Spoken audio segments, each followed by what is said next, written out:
I'm slapping my go. knee right now. I don't know. Okay, good. Right? There you go. I'm ham boning. Not sure if the mic can pick that up or. It did.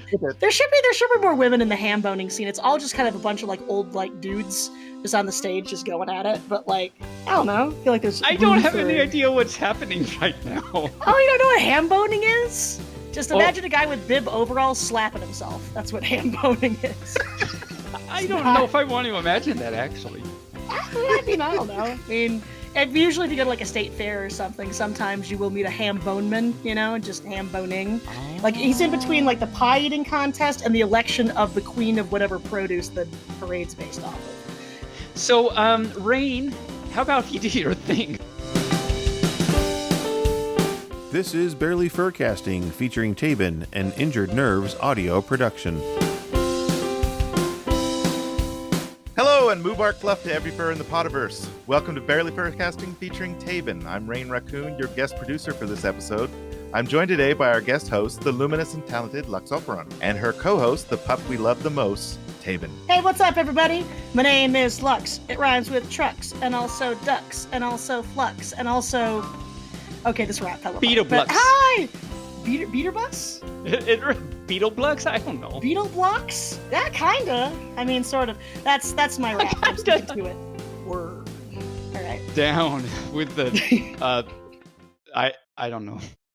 Elephant. I don't know what's going on. And you're Taebyn! Hooray! Yay! Yes, thank you, Lux Operon, for being on the show. Our wonderful Bearly is off on a trip, and so we got Lux Operon to... is it Operon or Operon? I keep saying it wrong. Yeah. So Operon has the same Latin root as opera and operator. So however you pronounce those words, it's just oper and then on.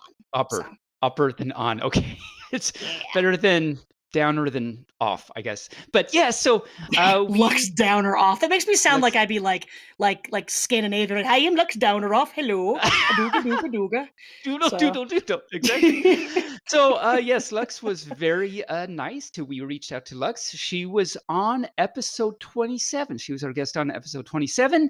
So if you go back and listen to her back there, she was very nice enough to co-host with me on the show while Bearly is out. So thank you so much, Lux, for that. So yes, Mubark Fluff to all you furs in the Partiverse, I guess, the Potiverse. Thank you for tuning in and listening to us today. And so we were just talking about Lux, and Lux makes these wonderful, so shout out, makes these wonderful, beautiful neon glowy things and has expanded and makes other wonderful gifts and creations. And just to, I guess, what's the word? Promote, I think that's a word. I think that's a word, isn't it? I mean, Promote? I didn't. The check hasn't cleared for my ad with you guys, so maybe maybe not. Well, I was gonna say, all right, okay, just don't tell Bearly. Just don't tell Bearly. Oh, we won't tell Bearly. He won't hear this. Say, like, I'm gonna try to get those what would they be? They'd be like fluff coins to y'all. I swear this crypto is gonna take off. I just gotta get more clout. But I'm definitely my business has done a lot better. I mean, well, not even better, but just it's grown a lot more since I've spoken with y'all. I'm actually now better known for my pup hoods than my badges, which is insane. Interesting. And the pup hoods came up recently, didn't they? Yeah. I made a special hood for Pride, and he's now off to his new home in, God, I want to say either Alabama, somewhere in the South, which is exciting. There's some other collabs coming up. I'm actually outfitting a Rough Stuff base. They're based out of the UK. Nice. And I've actually done a couple more custom pieces. So it's weird because I didn't think it's literally just something I was like, I could probably put EL wire on this. And now it's a full, probably half my business now is pup related things, which is awesome. Wild. And the community is super cool. I've gotten great reception from folks on like Twitter and abroad. And I'm really looking forward to live events coming back. And that was too serious, so I need to do something silly. So, okay, whatever.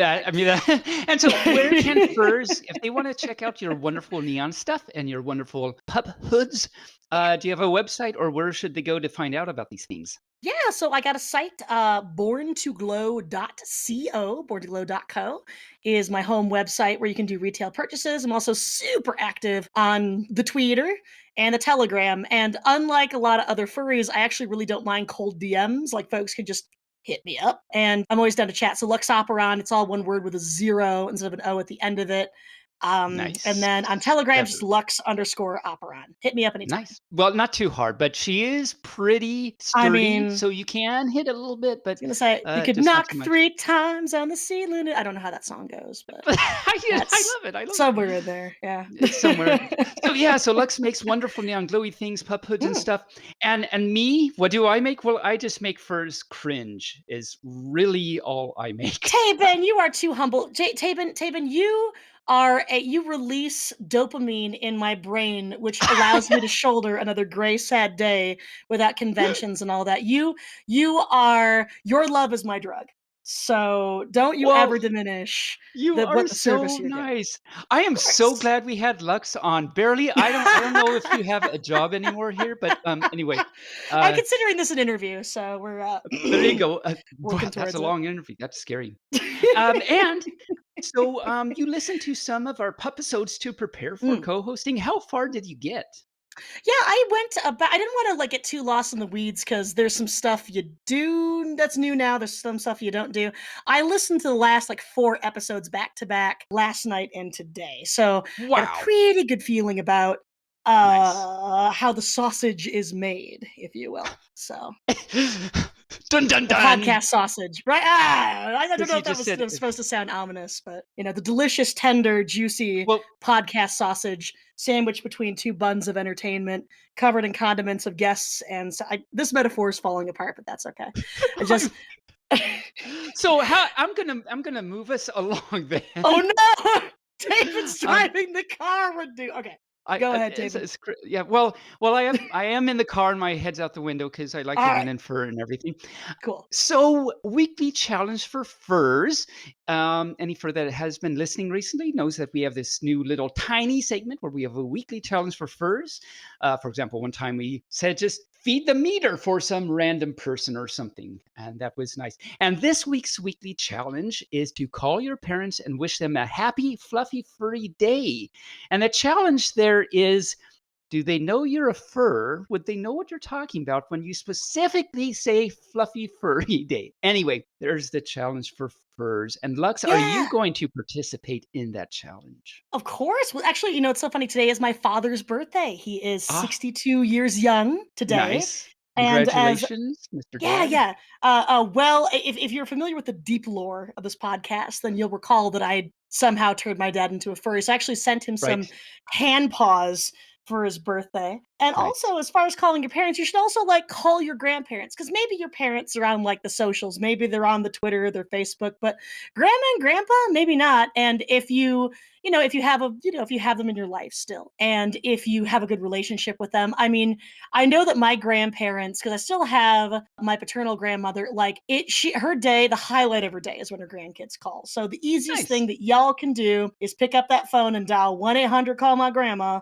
Well, don't actually One call eight. that number because it's probably Yeah, something I else. was But just thinking, actually, don't call that. If that is your don't actual call grandparents' one eight number, hundred then call my 1-800 dial a grandparent. No, just call grandma, call grandpa, and if they don't understand the furry thing, that's fine. But just call them and let them know, hey, I'm spending my college money on a costume, and I'd like your support. there you And then see go. what they There you say. go. Shout out to that, definitely.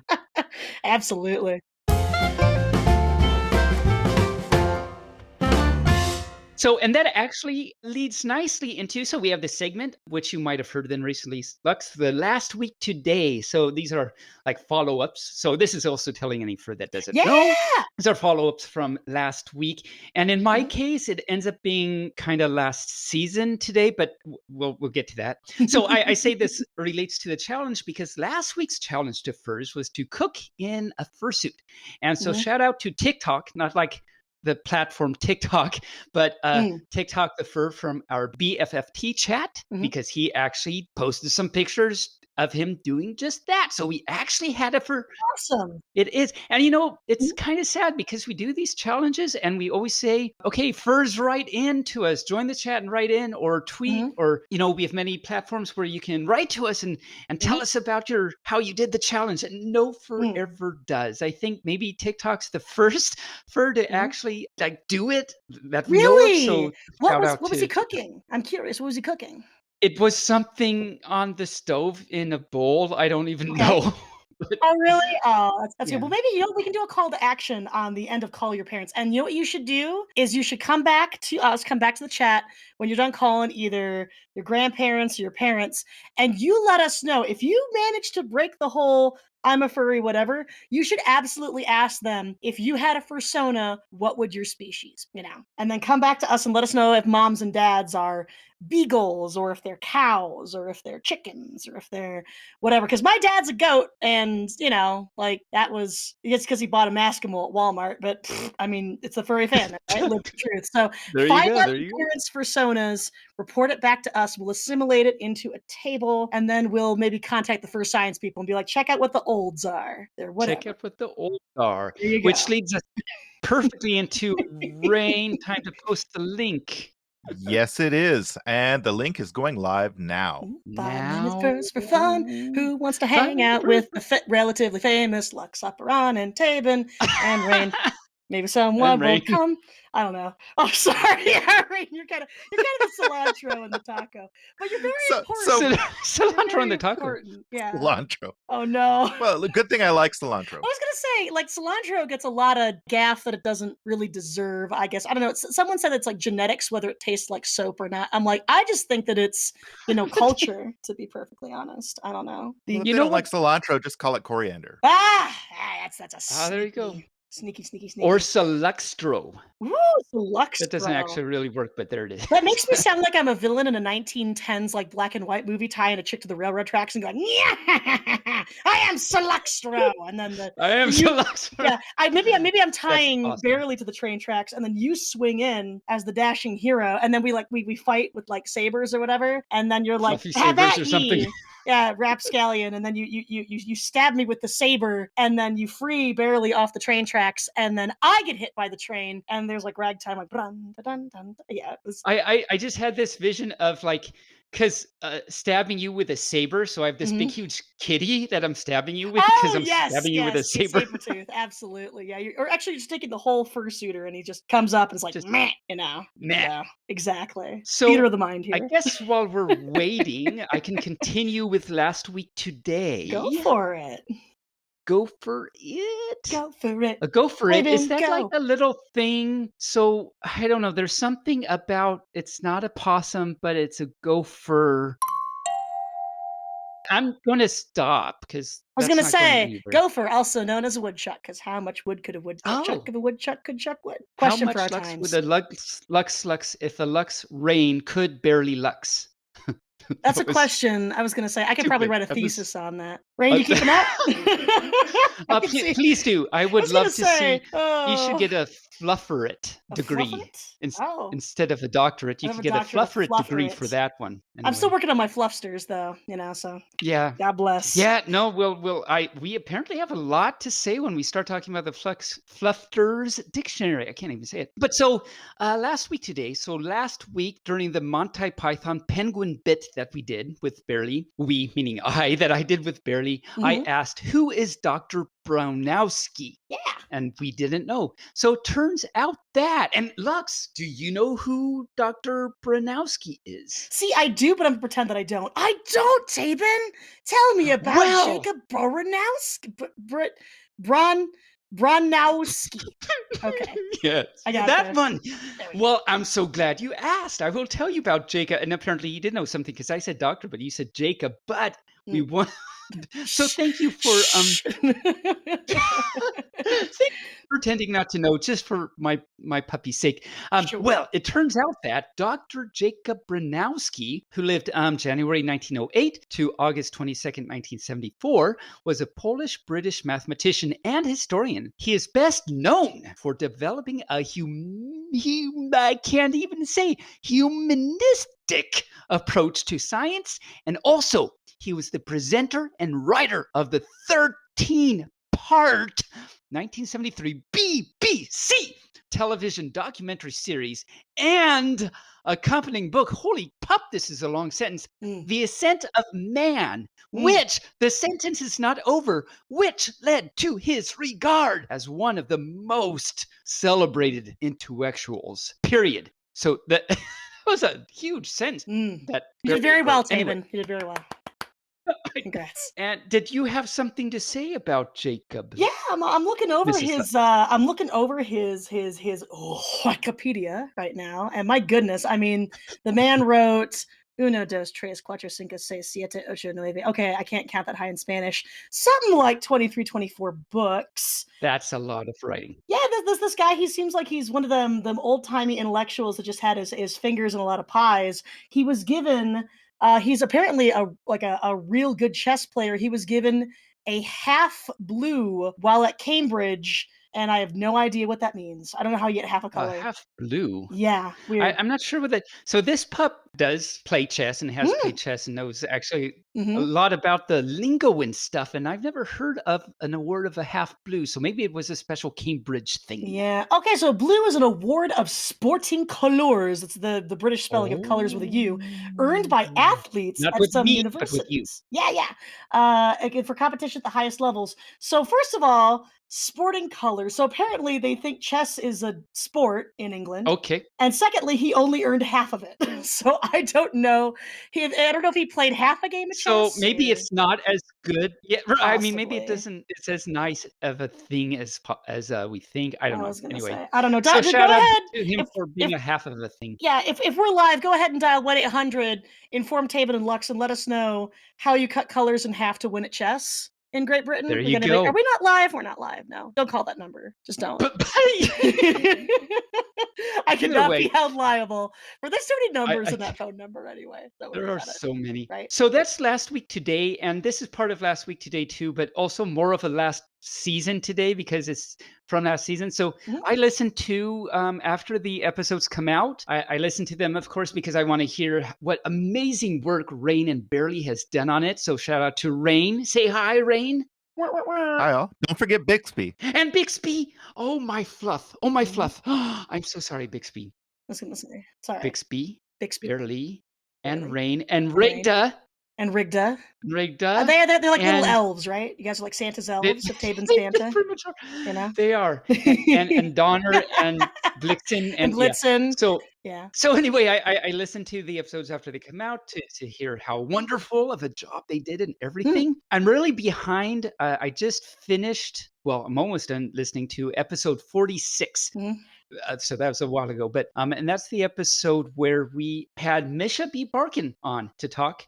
He was our guest, and he does play woodwind instruments and stuff. And so Bearly asked, so what qualifies as a woodwind instrument? You know, got some nice facts about that. So shout out to that episode. Go back for listening to episode 46, and you can hear Misha talk about things. And anyway, so Misha, wait, hold on. Misha the bear? Like a Soviet bear from the Olympics? Misha B. Barkin. Oh. No. No. Misha B. Barkin. Misha B. Barkin. Middle initial B. That sounds like if like forgive me, that sounds kind of like if Jar Jar Binks had a first son. Misha me Barkin. Sorry, that was terrible. I apologize to everyone. I feel like I'm gonna have nightmares for the next week now. So thank you for that, Lux. Jar Jar Binks in a fursuit. Yeah, that'd be horrifying. Oh man. That's kind of I'm sorry, Taebyn. Anyway, so he was talking about woodwind instruments, and so of course I wondered, is this an instrument? Is a piano a woodwind instrument? And is a triangle a woodwind instrument? And is a? And then Bearly said, okay, I'm going to move us along because I don't want Taebyn to go through every instrument in the orchestra. And anyway, so one of the instruments I wondered if it's a woodwind is a slide whistle.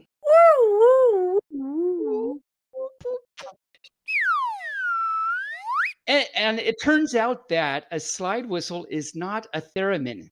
And I say that for an actual reason this time because Bearly thought I was talking about a theremin. And I'm like, well, what's a theremin? And then he said, well, go look it up. And So I finally looked it up, and a theremin is not just it does go woo woo woo Mhm. woo woo like that, but it's better known as an electric musical instrument that's controlled without physical contact by the thereminist. That's the person that performs the Mhm. theremin. That's a very hard word to say. Can you say You know, thereminist? I would panic Lux? about how many like thereminist. No, theramist too little. It's kind of like spelling banana. I don't know how many NAs to end at the end. Like this I banan, know, and you can or banana, nana, Mississippi or nana. something. It's Damn like it! you just keep going. I mean, I Yeah, graduated it college and I is. can't. I can't. That's all But right. right, so that's the theremin thing you might have seen. You use your hands to control, like, the volume and all that good Yeah. stuff. Anyway, You that's know, what a funnily theremin enough, is. back in my steampunk days, I went to this convention called TeslaCon, and there was a guy playing on the Hmm. theremin in the hotel lobby. He was playing like requests, and I Oh. threw like $15 in his little case, and I'm like, "Play Wonderwall," and he gave me this look of like, "Really?" And I threw another 5 in there. I'm like, "Play it," and so he played Yeah, not that's just Wonderwall, but also Champagne Supernova on the theremin. I was very pleased. nice. Yeah. I would just kept throwing money in there till he did it. I mean, because yeah, Until he but did it. It's like, "Come on, dude. I don't have a lot of money right now, so well, come on, yeah, will I you mean, just this do was it?" back before, like, I was actually making any money crafting, but listening to doo doo woo woo woo woo woo woo woo woo woo woo woo woo woo woo, like, on the theremin is it doesn't sound like anything until you come up to somebody and you start singing along then, because it's only, like, one note, so he's just kind of, like, Yeah. holding his hand in Yeah. one spot, just and the entire time he's maintaining eye contact with me angrily as I'm just sitting there vibing. Angrily, I Oh, was gonna say. it was kinda like something out of a David Lynch video, but anywho, yeah. Nice. Very, very surreal. Oh. I think I just went on a very surreal journey just now. Where everybody's taking a journey with us, Taven. It's great. We're taking a walk through the realm of the theater of the mind or whatnot. Should we take the link down, Rain? Oh, no one's gonna be my friend. I was just gonna say Oh, that. Nobody wants to be our friend oh today. man. I was No, gonna So sir. say. the link is coming You guys do a down. lot of carrot. Maybe you should do some sticks. Be like, all right, guys, for every time that we don't get a 5 minute verse for fun, we're gonna post. What would you post? Maybe like you could look up like cursed images on the internet or something and be like, "Ha! Here's a picture of a fish on a turkey smoking a cigarette." How's that make you feel? I don't know. I Really? tried that. I Oh thought having no! myself on 5 minute first for fun was enough of a deterrent for everybody, and You were a delight. You, yo, nobody come on. nobody believed me, and I come Uh on and ruined huh. everything, and they just keep I mean, you letting me could. do this. You're such a Yeah. you're such a furry for ruining everything like that. I mean, we could have an uninterrupted 30 seconds of like out of tune polka in the podcast just to be like, all right, guys, you guys, the polka gets longer as people don't come in, you know? Like, all right, start with 15 seconds. That's 30 seconds and be like, okay, guys, as long as we have 5 minutes for Let's first, hear. we're committing to just like Lawrence Welk Oh, man. madness. You're just gonna knuckle down and have to listen to like dun dun dun dun dun dun dun dun dun dun dun dun. I mean, you know, these are thoughts. These are thoughts because y'all gave him a lot of carrot. I think it's time for the stick for your listeners. It's only if you carrot all if you If do you that. that maybe like you or actually you guys could maybe compose a song that's like Band-Aid where it's like 5 minutes for first. Someone please log on. Someone please join our podcast and give us content or something. You know, you could. I could probably sing that song for you. Okay, we're way off base. We gotta roll this right through. We're getting off the rails. Right? Oh, off. Yeah, we're off the rails. Dun dun dun. Yeah, ding dong, ding dong. That's my duck noise. Okay, yeah, Fluster's Abridged Dictionary it is time for, which I'm speaking like Yoda, which is cool. So, Taben, there's a word Hi. on here that you have said that There you are is. going to explain now because you have summoned it into existence with your mouth beat. And that word is Scrutinatinty, I believe, right? It's like an Italian pronunciation. Scrutinatinty, maybe, possibly. maybe, Possibly. maybe. All right. Want some Scrutinatinty, Scrutinatinty. yeah. So, So, is it a shape of pasta or what is it? the fluff the hi. Hi. The Fluffster's abridged dictionary thing for any that doesn't know is so apparently this pup right here has some words, and very often these words Fur actually knows because they're like Taebyn words apparently. And so Bearly at one point started making a big list of all the Taebyn words, and so ever since this whole season, every episode he's been defining a new Taebyn word each week. And so this week's word is I can't even. I can't believe I actually said this once because I can't even do this now. with your fingers and like the Scrutinatinty. Scrutinatinty. See my camera? I can't even do that. Wait. I practiced this. Wait. No. Hold on. Scrutinatinty. Scrutinatinty. So that's the word. Scrutinatinty. And now I'll define it. And it has actually nothing to do with Italian food or scrutinizing anything as you might think. So in the English language, when you take an adjective and you put on the letters ity at the end, you get a noun. So this word does not end in ity, just ty, but it's the same idea. So to scrutinatin is an adjective that describes a tinatin.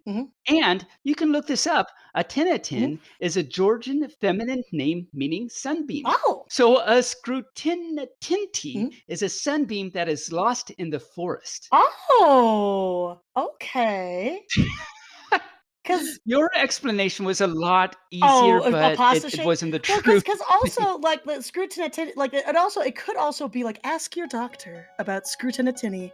Are you having issues with Saturday night fever, fursuit fleas, and not being able to say the word scrutinatinty? If so, ask your doctor about the word you can't say, scrutinatinty. Side effects may include guest hosting on a podcast and maybe not being prepared for it. Hooray! For example. Yes, which also reminds me of Fairy Tale. Oh yeah, remember your Fairy Tale. So I have 3 trivia questions for you, Lux. You do? I don't know if I deserve them. Do I deserve them? Well, okay, I'll do them one at a time, and I'll decide if you deserve the next one. How's that? I appreciate that. Thank you. All right, let's get them out. So the first thing is, what is the name of the largest city in the U.S. with only one syllable? Oh, one syllable. Shoot. The largest city in the U.S. that is one syllable. Bath. No, although I do need one. Okay. But, the answer is Flint, which is a city in Flint, Michigan. My father lives in Flint. Should have known that. There you Should have go. known that. There's that. Right. It has a population of over 100,000. And actually, depending on how you pronounce it, like if you're one of the locals, the biggest city with one syllable is actually Newark, New Jersey. Yeah. But it doesn't actually classify. I was gonna say it's big, but it'd be bigger if you get out of the way. I'm walking here, right? Wait, is that Newark? That's New York. Oh God, no! Well, you know what? Now you're gonna get hate mail because people are actually calling to correct me. Yeah, right. East Coasters get real cranky about that kind of thing. I guess I think you deserve the next one. I guess. Right. I don't know. Admonish it Rain, upon does me. she deserve the next one? Yes, I believe she does. Fantastic. Although Bearly is going to be very upset because Bearly does the New Jersey accent. So. Oh, does it? Yeah, I was actually just thinking. Woo! About that. Hello, editing room floor. My name is Lux. Go for it. So, what is the longest single-player game? The longest single-player game, electronic or a analog game? Anything. Anything. Well, this feels like it. But let's see. Well, this podcast, yeah, pretty much. So let's stick to electronic. Well, I was going to say this section specifically. So I'm going to get. Are you talking about the longest that has been played in history, or the longest that's been a session continuously played? The longest, it takes to complete it. Gotcha. I'm going to say that the longest game, I would imagine, is chess. I bet that there's a chess game that right now that's been going for something stupid, 75, 80 years, I bet. Am I right? You are not. So actually, there's 3, and I don't know if this is the official thing, but I just want to give, I guess, a shout out to 3 games One is called The Longing, and it's a game that the default completion time is 400 Oh my days. god. All right. Yeah, so that's and actually there's things you can do to complete it in 20 hours, but actually Gotcha. it's the default completion time is 400 days. The thing that you do is you stop playing the game. That's how you complete it. You give up. And it's interesting you say that. Speaking of stop playing the Uh-huh. game, there's this game called The Stanley Parable, and it Yes. requires you to Mhm. Oh, you've heard I about this. played it Okay, actually. so Yeah. did you play it the right? Because apparently it requires you to turn the game Mhm. on, then shut it Mhm. off and not play it for 5 years. So to complete it, The Stanley Parable requires Stanley 5 years Parable. of real time, Mm. but if you turn it on, the timer resets. Now, is that your knowledge Oh, of the game? I maybe so that might be there was an indie game that came out called The Stanley Parable that's different than that. It might have the same name, Oh, but the other Stanley Parable, yeah, there's a game called The Stanley Parable, or maybe I'm mixing it up with something else. It's a game that has like fun perspectives and it's got kind of Portal energy to it. So, but yeah, probably think it's something different. But I think it's yeah, different than this this one because this one you have to turn it off and you can't turn it back Mhm. on for 5 years. Yeah, that game's So, called Live Your and then Life. the third one, you Mm. speaking of living your life, there's this game called Desert Bus, which requires you Desert to not Bus! I know about Oh, you Desert know you this know, game. because Desert Okay. Bus for Hope, the charity stream, I would watch that, like, every year, and I would pay the money, and I'd be like, "Continue to suffer for my entertainment." It's kinda like gladiatorial combat, except way less entertaining, and way more painful, probably. I'd rather be eaten by a lion than play Desert Bus. Yeah, I mean, it sounds like it. Yeah, so the requirements are that you actually drive Yeah. a bus for a total of nearly 25,000 miles Mhm. at 45 miles per Yep. hour in real time, and there's no save function. Yep. Like, if you stop, you can't save it. You have to start all over Mhm.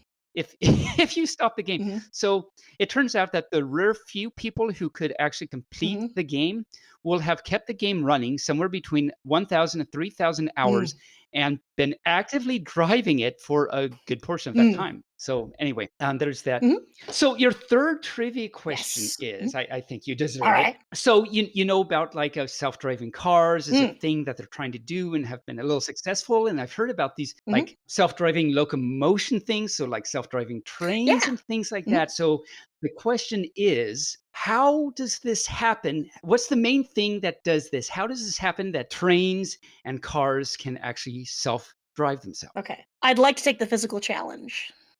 Okay. Anyone gonna dare me or double dare me? No? Is Okay. that Alright, well, should I just say the answer or you can just dump me in slime. I was going on family double dare is what had this challenge. family So double dare? but yep, I got a nod back there. I cut the answer's far more boring, but yeah, it's solving captchas is how we're training these things. So because right now when you solve a captcha, it's like find a car, find a bus, find this. Why is it all stuff on the road? Well, we're teaching cars what things are in theory. So there's that. I know that you can also, because they read like white lines on the road, you can actually trap a self-driving car in a circle of salt like it's a demon.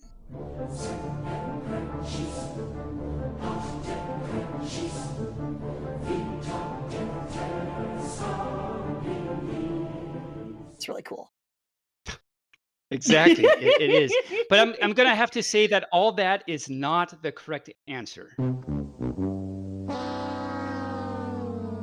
What? Oh. The correct answer is the correct Huh? way that cars and trains can Mhm. self-navigate is through lots of training.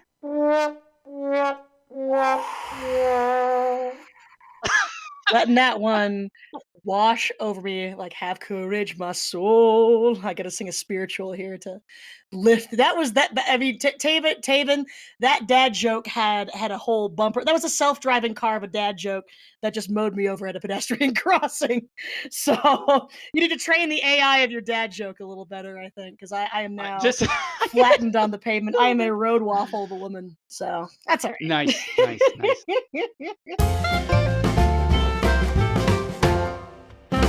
Speaking of waffles, let's move on to our mailbag. Yeah. Did you guys get? Did you guys So, get? Do you guys also subscribe to Hello Waffle?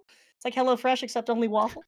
no, we don't. I Maybe s- we should. Maybe we'll was actually get gonna some mail that say, way. yeah, man. Used to be basically, but it's all analog. You have to actually put a check in a stamped envelope and then send it to where the waffle elves live, which are actually it's the tallest tree in Montana where they occupy, and then they'll process your request in 30 to 45 business days, and then subscribe you to their mailed waffle service. But if you eat too many of them, you will poop glitter. So just elf waffles. You got to be careful. This sounds like a lot of work for that sparkling ending. So I don't know if I'll do that. I mean, but I was gonna say, but I mean, people already here in America have that blue maple syrup, so you might as well have like an elf waffle. You know, It's true. Mhm. It's true. Exactly. So what the mailbag really is Marit, shout out to Marit. And this was probably spawned in response to the recent episode where I asked Bearly, who is Donnie most? And so he sent us the Family Guy clip where Donnie Most is rising from the haze and they have the music in the background. Donnie Most, Donnie Most, he was Ralph on Happy Days. And so Yeah, if there's there's of course my notes. yeah, if there's one thing I love Family Guy for, it's obscure musical references. Like, because I mean, I will regularly break out into like the B-sides from Oklahoma in my apartment, and my roommate will have to be like, Lux, what are you doing? And I'm like, poor Lux is dead. Poor Lux Fry is dead. Well, hey, there's those dulcet tones that we've been missing from There from you go. Bearly. Okay, Just there got to you go. sing more See, Oklahoma. I love how you brought it There around. you go. Yeah. So how about then? I mean, we're actually this. Wow, we're segueing nice because our next thing to talk about is our media. And we Media. just started talking about it. So, media. What things have you been watching or listening to or whatever? Lux? Yeah. So I am intending to start watching the new season of Castlevania. It's on the radar. But yeah, I wanted to mention that Raya and the Last Dragon, that Disney flick that where they were doing the weirdo premiere access thing that no one likes. It's now available for not for free, but it's available without the upcharge on Disney Plus. And I got to tell you, like, I know that there's been a bit of controversy around this film, and that people think that it's derivative of Avatar and the Last Airbender. And I watched it. I can see it, but the thing is, it's visually speaking, it's weird to call a CG movie gorgeous, quote unquote, but the environmental storytelling in Raya and the Last Dragon is phenomenal. The world feels like it lives and breathes. I think they were trying to do that with Frozen 2, the whole plot about the river and the forest and whatever. But like in Raya and the Last Dragon, watching the sets and watching everything, I was peeling my jaw off the floor when I watched it. I think that it's kind of sad that it didn't do really well in theaters, but it's Disney. They're gonna be fine. Like they have all more, even now they have more money than God. This isn't a little indie flick that's gonna suffer from it. But I would encourage everybody, if y'all got them Disney Pluses for The Mandalorian, maybe you could give Raya and the Last Dragon a I don't know why I'm turning. What 90s celebrity would I be? If I'm doing the gang again, like I'm impersonating Robin Williams as the genie, impersonating another celebrity that I can't remember. I know that Bearly right now in the editing room is just losing his mind. But anyway, long story short, if you slept on Raya and the Last Dragon, watch it. Also, the new Pixar film is coming out for non-premium. You don't have to pay extra money. Luca, which is the new Pixar flick, is coming out. And it's kind of furry. It's got fish transformation in it. So, and again, Pixar, does good films, and this one looks good. Definitely. And I will watch it with my cats and my popcorn, and I might cry a little. So. What about you, Taebyn? What have you been consuming? Well, this week actually is not too exciting for my. I don't know. Maybe if you've noticed in some of the episodes when I talk about what I'm watching, I have a lunchy thing I watch during lunch, and then sometimes we'll watch a movie or things in the evening on the weekends. So my lunchy thing, I've just been because I've kind of run out of stuff. Okay. So I've just been going back and watching a whole bunch of like old South Park episodes, and that's like a lot of fun, of course. Sure. And then on the weekends, we've been watching Lucifer. Have you seen Lucifer? Wow, is that on the Amazons? Which the Hulus? Which It's Netflix. Netflix. Okay, yeah. You know what? Then I have not seen it, but I definitely should. What's it about? You should. I definitely recommend it. It's like really good. We're in season 3, but it's like a really anyway. Just check it out. It's all I can really say about it because it's like really really good. They're like 45-minute episode, that kind of thing. Gotcha. Because I enjoyed Good Omens. So if it's similar No, similar okay. biblical energy, then I'll definitely dip in. Sort of, yeah, actually it does, and it's, Hmm. there's some comedy, and it's, like, good storyline and, Mm, like, good acting and everything, and there's, mhm, some actors. I don't remember the name of mhm. Rain, what's the name of Amenadiel's, like, his actual actor name? I can't remember. That actor that Mm. plays Amenadiel is DB Woodside. I DB did not what's he in? I DB know I've Woodside. seen him before. Huh. I would not have known that name, though. Let's see. He has been in Mhm. 24. Oh, that's where I know him from. Also Buffy the Vampire Oh Slayer. yeah. Buffy the Yeah, so, Vampire yeah, no, Slayer. he's great, he does a great job, it's great. If you were to rate this on a scale from 1 wags to like 10 wags, 1 wag being like a warm sunbeam, and then like 10 wags Lost in being, the forest. I was gonna say, then 10 wags being like, I don't know, but the best experience you've ever had in your life. How many wags out of 10 wags would you give it? I'd probably give it, like, 7 or something. I mean, it's pretty good. Ooh, It's it's a actually pretty 7 wag good. show. It's a pretty. So but maybe I'll wag a little too when I Pretty good. watch it. Yeah, Yeah, I will put it there on you the go. list. Yeah. On the list. And we've been watching Kim's Convenience. Have you heard of this show? Kim's It's also Netflix. Convenience. Boy, that there's a little tiny part of my brain that's like, I might have seen something in passing. Is it an animated show or is No, it no, it's okay? it takes Mhm. place at a Korean, like, mom and papa shop in Canada, and Oh, it's okay. just hilarious. We're in season 4, and it's just so good and so funny. Anyway, I Gotcha, recommend check it gotcha. out. They're like little 25-minute episodes. Oh, how many wags? How many wags does it have? Probably, on this though the scale of those type of things, Yes. I'd probably give it like 7, 8 wags. Like if you're talking about that Okay. realm, just in general, it's Gotcha, probably gotcha. like out of everything in the universe is probably a Mhm. 4 or 5 wag, but Well, I right, still right, recommend it. but It's pretty the good. the the the Yeah. TV wag. Well, I guess I'm curious to round out the section. What would be a 10 wag piece of media for you? Oh my cow. Yeah, 10 wag. Um Like, close your eyes and think maybe of, that I think that's gonna have to be on next week's last week today, because 'cause I'm gonna have to think about that. Ooh, okay, a 10 wag show. Maybe This Bearly can also baby, think of his own, because I know it's really hard for bears to wag their tails. They can do little wiggles, but they you know, can I do think little I think a wiggles. bear wag is probably only half a pup wag because the tail's smaller. So for him, it'd be a Yeah. 20 wag for his bear 20 wig. tail. There you go. Yeah. Well, and it's faster because 'cause they're smaller. So put that in the show There you notes go. there, Rain, so that I remember for last week today Mhm. for next time, we Yeah, gotta talk about a 10 and 20 wag yeah. thing. Maybe a 20 twitch or something. Like its little tail twitch. Or a little twitch or something.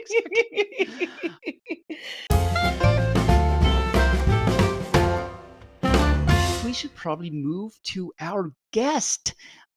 And Our our guest this guest. week, your Hmm. guest is as good as mine, who this guest is, but I'll tell you so you don't have to guess. Okay. That guest is Strongbob Fox. Lots of fun. He's an adventure fox. An adventure fox. Adventure fox. He does a lot of, well, we're going to talk to him now so you can find out Oh, what heck adventure yeah. All fox right. means. All right. Yeah. Quick And so freestyle for rap.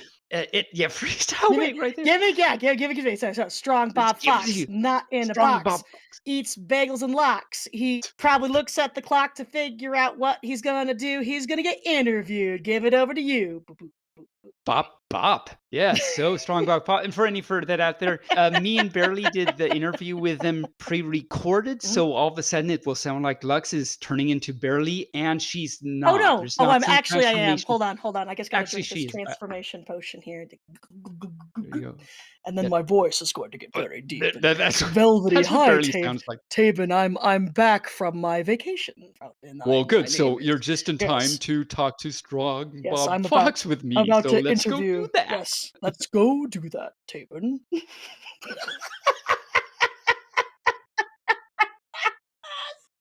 Sorry.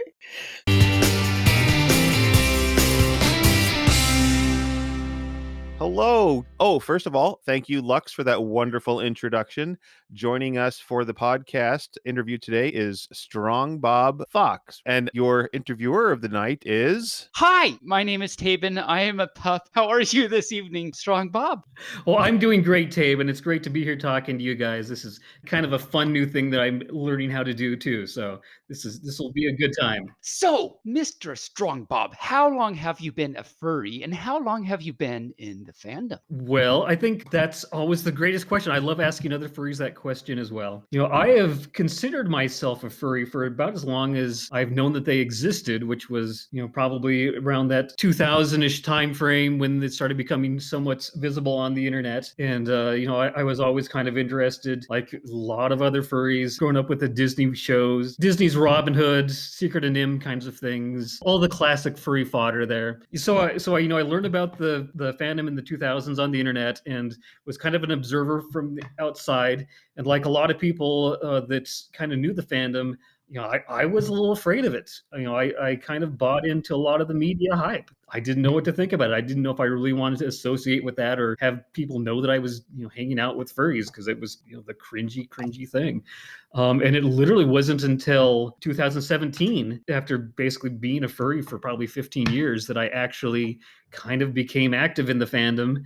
And then I sort of fell down into a free rabbit hole, and has snowballed kind of precariously since then. And now I'm like running cons and being an internet person. And it's very strange and wonderful and strange. And wonderful. So then, how did Strongbob Fox come to be? Why Strongbob Fox?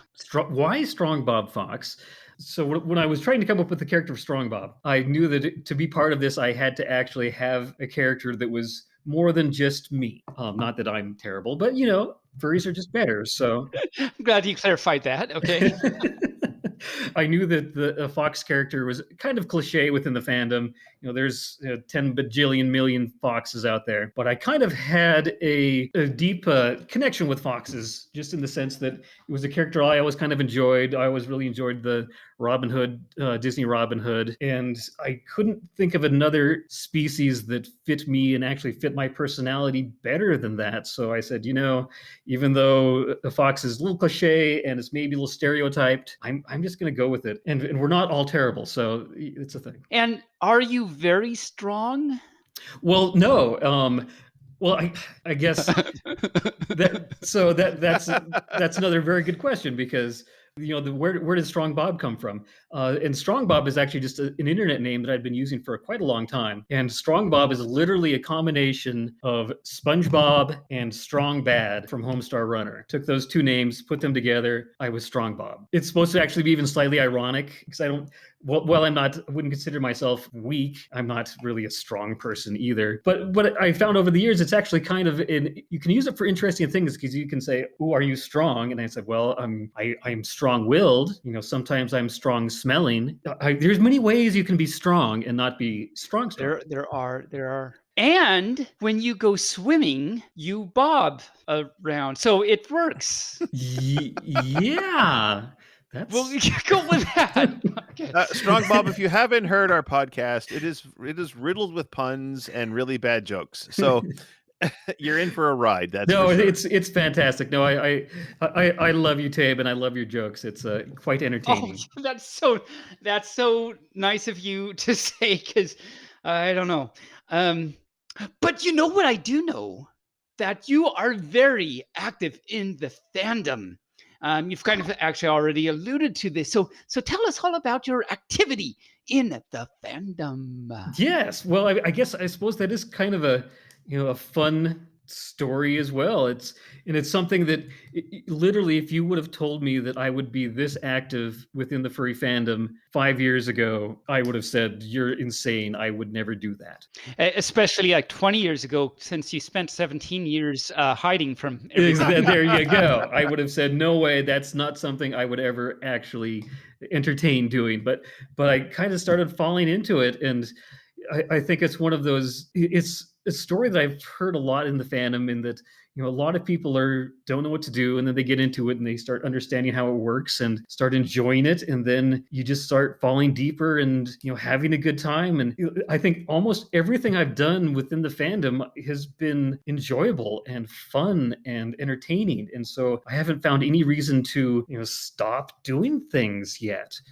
I guess I'll just kind of jump into it because it's a reasonably short story. In 2017, I went to our local Comic Con, which just happened to have a panel on the furry fandom. And having the interest in the fandom, I was like, I'll go to the panel and talk to the folks and see what's going on. And I chatted with them a little bit, and they seemed kind of fun and interesting. And they said, hey, we're doing a furry convention in Montana in 2 weeks. You should come. And it turned out that this convention was actually fairly close to where I lived, and it was an outdoor. We called it the Big Sky Paw Camp, Camp Paw. And I said, well, if I'm going to actually try these guys out, let's go to a convention with furries and see how it is. So I drove off to the middle of the woods, having no idea where I was going or who I was going to meet there. With a bunch of furries. That's a bunch of furries.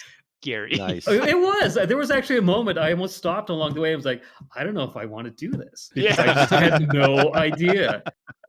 So they were actual furries in the fluff that ran that panel? Yes, yep. They were furries, and their little convention that they had been doing for a couple of years at that point. I think there was about 30 or 40 people there, and we were just hung out at this campsite and drank beer and had a campfire and played campfire games for 3 days, and it was great. And all the people were cool. All the people that I was like somewhat afraid of, that I didn't think that were like my people, were totally my people. And so that was Big Sky Camp Paw, and that was. Well, you said it had been going just a few years when you encountered that. So how long has it been going on now? I think it started in 2015, I think was their first year. Yeah. So it was fairly new at that point. But then from there, I just started going to more events and more cons. And the first big con I did was BLFC in 2017. That was our first year at BLFC. Mm-hmm. But yeah, and it was fun, and I got to try on my first fursuit and got to my first furry rave, dancing in suit, and I was just digging it. I was loving literally everything about it. Just kept on going, and then got my own partial suit, and then started doing more cons, and been rolling from there. And this year, I'm the chair of Big Sky Camp Paw, and we're actually planning to get that one in the books here in the middle of July. So just look at you, how far you've come. I had to ask you guys don't wear your suits around the fire, I hope. Oh yes. Oh wow, that's dangerous. Okay. Well, it's it's a big fire, and you stand way back, and it's fine. Okay. Good. But we do a pretty good job. We'll have tents, and we'll actually have DJs and dances and lights, and it's kind of a big thing we put on now, and it's actually pretty fun. How do you get do you have power? You have generators? How do you get the power out in the woods? We could have a long discussion just about that. Okay. Oh, all right. Just that's it's a logistical nightmare, but we've actually come up with some methods that might involve Teslas and things like that. So it's cool. Oh, wow. Well, nice. Awesome. All right. Well, I had to ask because you said it was the middle of the woods. So does Elon Musk then finance this or something? No, not yet. Actually, so far, it's actually really fun. One of the great things about Camp Paw so far is that it's like insanely cheap. You go there, you rent a giant campground for like $100, and then you have 100 people there, and everyone stays free. Everyone brings their own food. I think our registration fee this year is $25, and that covers everything. I mean, 4 people register, and you've covered the campground, so that's pretty great. Exactly. And so you have some expenses, the random stuff. For $25 for spending 4 days at a camp, I think that's a pretty good deal. And so you said it's gotten up to about 100 furs now? Yeah. I think. Well, let's see. It's an interesting thing right now, just with the COVID, because I think in 2019, the last time we did it, we had 70-ish folks show up for that, and of course we had it planned for 2020, but of course the giant abyss of no cons. And so this year, I think we're right at about 50 now registrants, but we know a lot of people they're kind of still on the fence whether they want to go. Things are still up in the air, but we're kind of expecting about the same again, and we'll see what happens after that. That's exciting. And so is this your first year chairing this con? This is my first year chairing the con, and I'm kind of learning a lot, but it's an adventure, and I kind of dig it. It's a good time, and I've had a lot of good help. So what are the actual dates? So the actual dates of the con are July 8th to the 12th in a mountain campground outside of Missoula, Montana. So if people want to go, I'm not sure exactly when this is going to air, but you can register the day before and come. Is there a website or someplace where people can go to get more information? Yes, there is. The website is camppaw.org, and you can find about all the information there and find links to registration and everything we have going on. Awesome. Great. We kind of actively didn't really advertise it much this year, just knowing coming off of COVID, not knowing what was going to be going on. So we said, let's do the camp, but let's not really try to get a lot of people to coming. We'll do the locals, obviously, but at this point, we could probably have more people, but we'll keep on the down low a little bit for 1 year, and the next year. How has it been chairing the con? You said you've learned a lot and stuff, and we've talked to con chairs before, and they're like, it's so much work. Are you finding that out, or do you think it's a little easier because it's the camp nature of it, or what do you think? I would say the camp nature of this one makes it fairly straightforward. I would say the easiest thing about this con is that you're not dealing with any logistics of like hotels and things like that. We're basically saying, figure out how you can get yourself to this campground in the middle of the mountains, and we'll supply a tent. And that's about it. Okay. That's about all we're doing this year. And of course, we're doing like bathrooms and making sure everyone has registration and things like that, and doing the scheduling And Teslas. Yeah, so there's plenty to do, but we're pretty organized and kind of looking forward to it. It's going to be a good couple days. Nice. That's Nice. exciting. So I want to know, do you know Cheetah Obscura? Yes, I do. What do you want to know about Cheetah? On your Twitter, like the main banner, it looked like it was Cheetah Obscura. And so I thought I'd ask, what do you have to say about Cheetah Obscura? Oh, Cheetah Obscura is a fantastic chi. He's someone I just met a couple of years ago, because everyone I know in the fandom I just met a couple of years ago, because I've only been here for a couple of years. But so I knew of him. I knew of his reputation on the internet. Had never really met him. I met Cheetah Obscura, honest to God, on a pirate ship in the middle of the Sound out of Seattle. Really? And is that where that banner picture comes from then? Yes, that's exactly.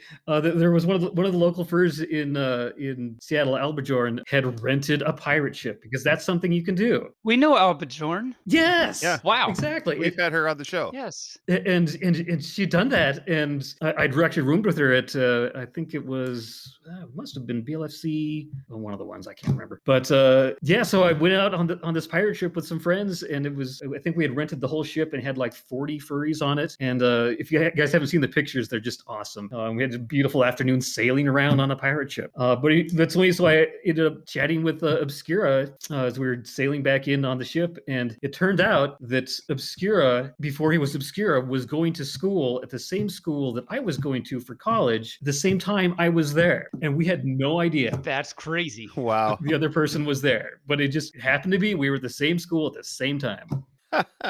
Who would have thunk it? Yeah. So what is Cheetah's internet reputation? Dun, dun, dun. What is it? Reputation? Well, that's what you said. You said I was aware of his internet reputation. I was like, oh, Yeah. Well, I think his reputation is just mostly that he's a great furry and is a really cool guy and has been at this for a really long time. And I think is one of those furries that a lot of people kind of look up to and enjoy the stuff that he does, because he's just a good animal. What I'm going to say.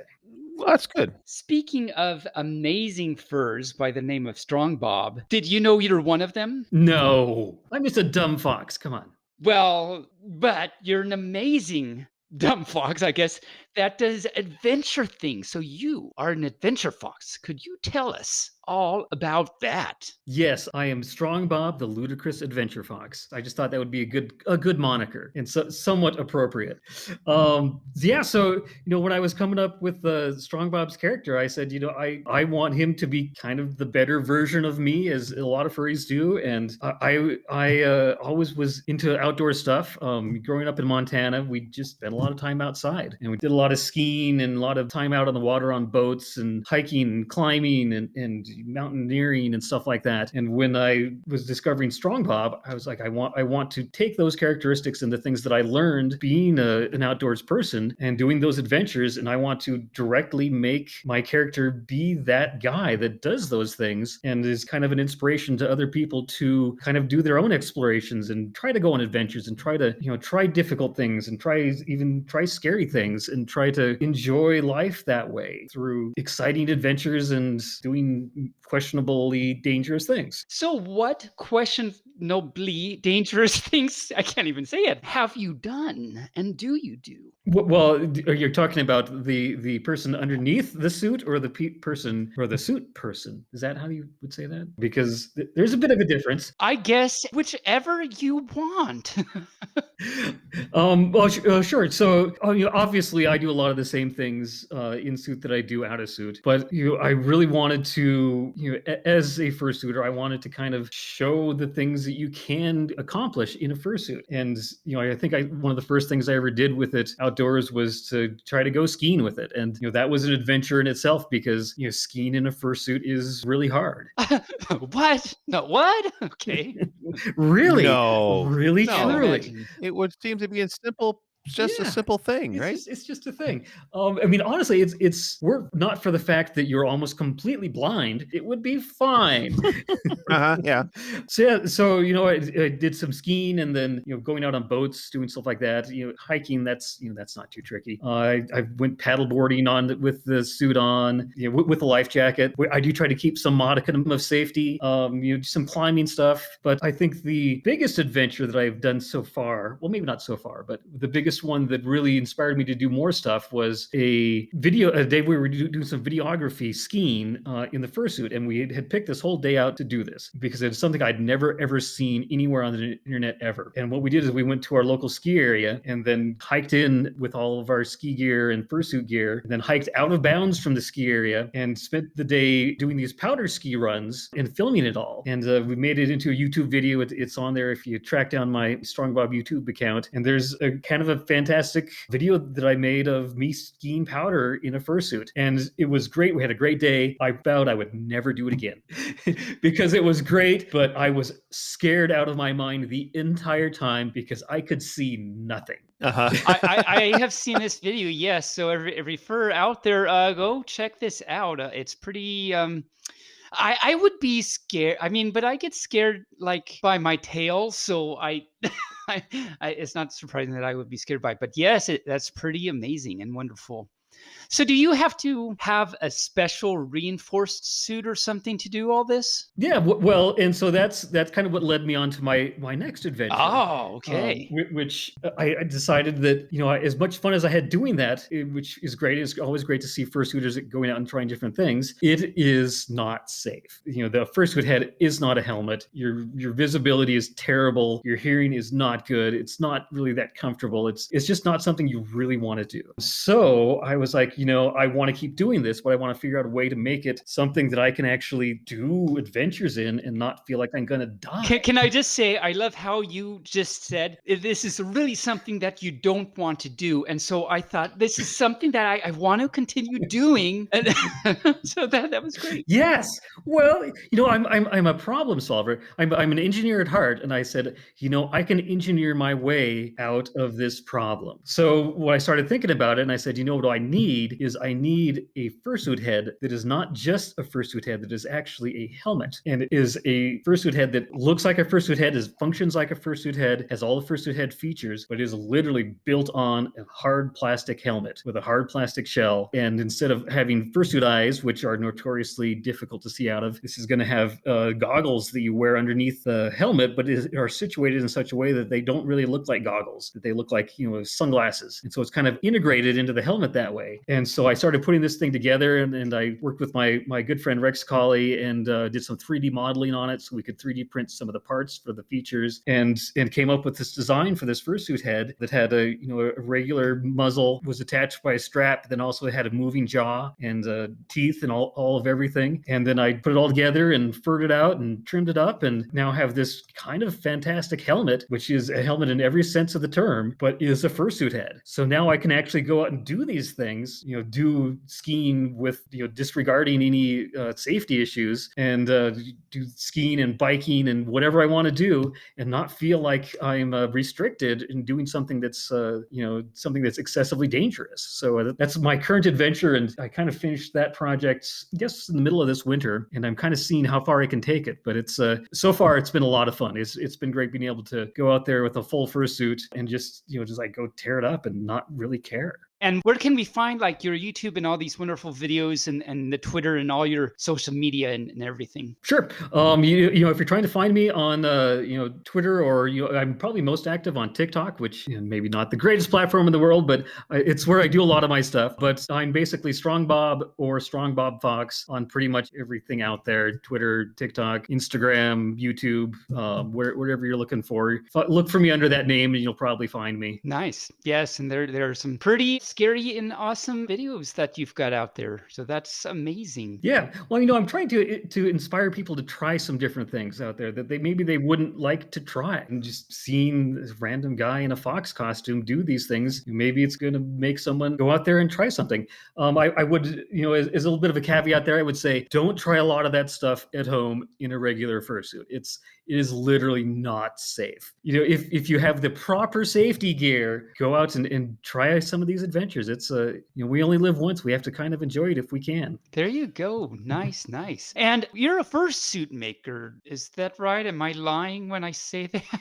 No, that is kind of the true thing now as well. I guess it kind of goes with the territory. Once you start building one thing and you show people that you can build things, then they want you to build them for them. And so I've started building fursuits and I haven't made too many yet, but I'm actually I wouldn't say getting good at it, but I've been pleased with what I've come up with so far. If furs wanted to look into commissioning you, say, where would they go? They would go to the future.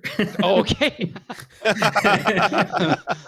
Nice. It's something I'm working on. I have kind of some plans and some things I really want to do, and not quite to the point that I really want to take commissions from too many people yet. Once we get going on this road further and I work a couple things out, I'll probably try to get there, but it's going to be a little while down the road yet. Speaking of pirate adventures, do you do other pirate adventuring things, or was that an isolated incident in Seattle? I mean, I guess other than the pirate ship was definitely an isolated one. That's not something I get to do all the time. But that being said, I am actually legitimately a sailor. I sail and I have a sailboat, and there are a couple videos of me in the fursuit on the sailboat, and that's something you'll probably see more of me doing. I'm now putting together a little bit more elaborate pirate costume. That's going to be nice. It's going to be fun.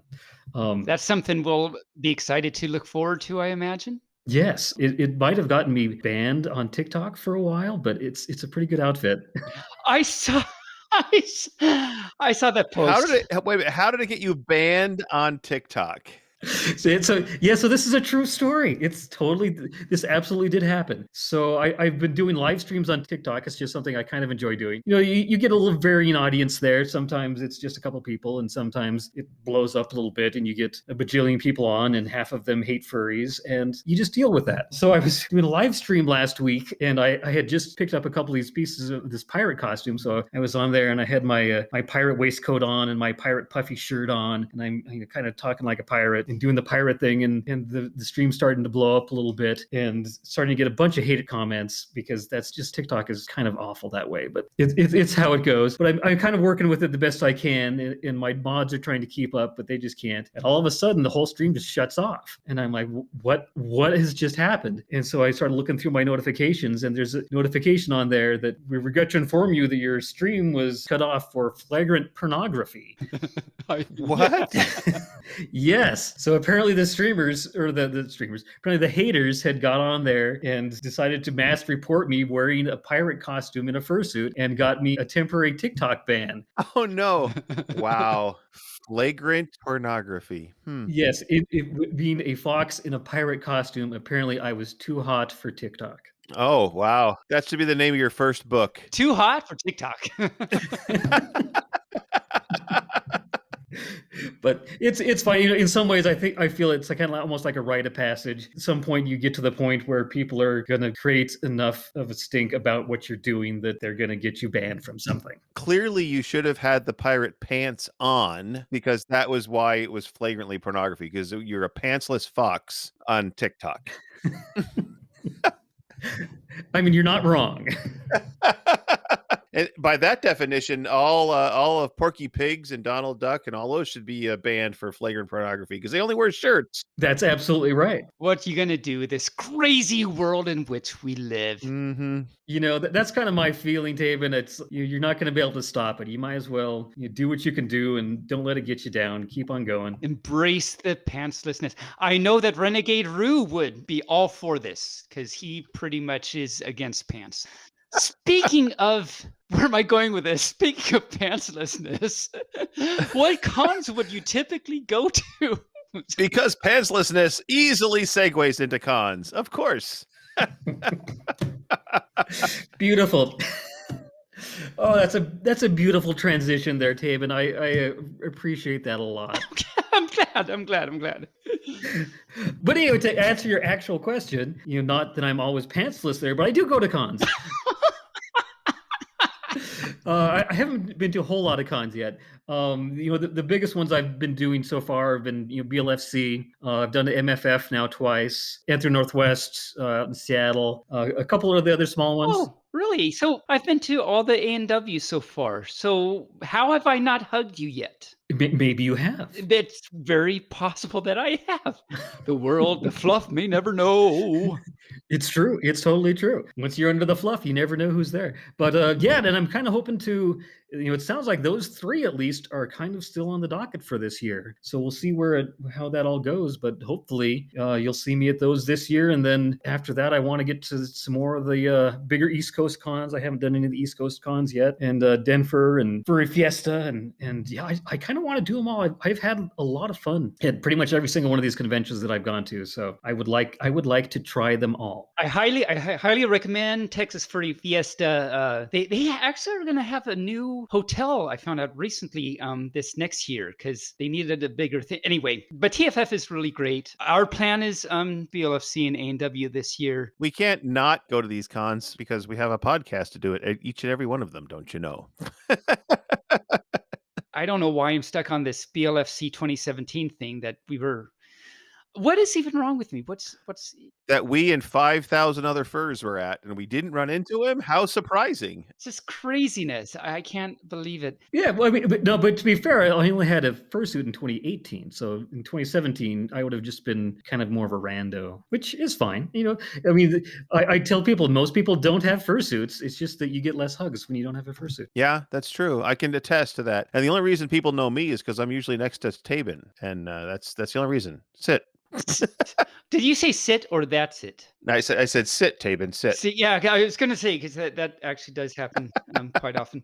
And I usually don't do that. Instead of sitting, I run off and then barely can't find me anymore, actually. So, yeah. So what kind of things do you like to do at cons? I mean, I know there are a lot of furs. Every fur is different. Some furs like to go to all the panels. Some furs like to just hang out. Some furs like to do the dances. What do you like to do at cons? Well, my favorite thing to do, Taebyn, is to go, get registered for the con, pick up the con book, read through, figure out all the panels that I'm not going to go to. I always find panels that are great, and I say, I'm going to go to that panel, and then I don't think I've ever gone to a panel. Oh, okay. It's just Okay, nice.